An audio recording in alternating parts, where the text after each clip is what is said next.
ხო ეგ ტყუილი არ არის იყო ეგეთი თოფებიც ნაპოლეონამდეც იყო ნაპოლეონის დროსაც იყო შტუცერები ეგენი ანხრახნულიანები იყო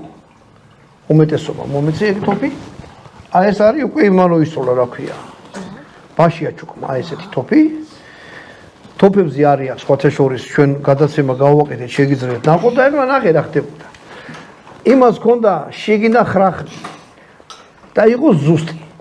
ძვირი იყო იმიტომ რომ კეთდებოდა ისე არა როგორც ჯარისთვის ინდივიდუალურად კაცზე კეთდებოდა და ყველა დეტალი იყო ძალიან მაგრამ მორგებული და 200 მეტრზე შეგეძლო მოგეკლა ბეღურა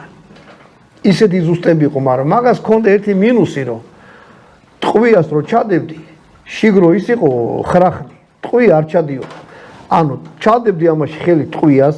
მერე უნდა ზუმბი აგეღო დაგედო ზემოდან პატარა ხიჩაკუჩით ეს ყველაფერი უნდა ჩაგეტენა რომ ტყვი ამ ხრახში ჩასულიყო ბოლომდე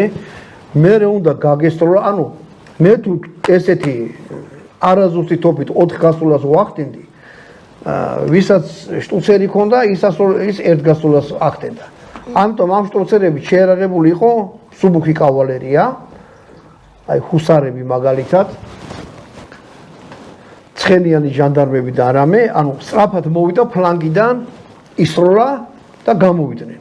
დამბაჩები ზუსტად იგივე სიტუაცია იყო დამბაჩა იყო სადაც 5 მეტრი 4 მეტრისთან ვიღაცისთვის გესროლა ეს შორს დავინახე და ვესროლე ამით არანაირი შანსი არ იყო რამისთვის მოხვედროდა მერე კი გამოვიდა დუელის დამბაჩები ანუ დუელის დამბაჩებიც ეგრე იყო დამზადებული ძალიან ძვირები ყიდა დუელის სადუელი დამბაჩები დუელი იცი რა არის 2 ჰა 2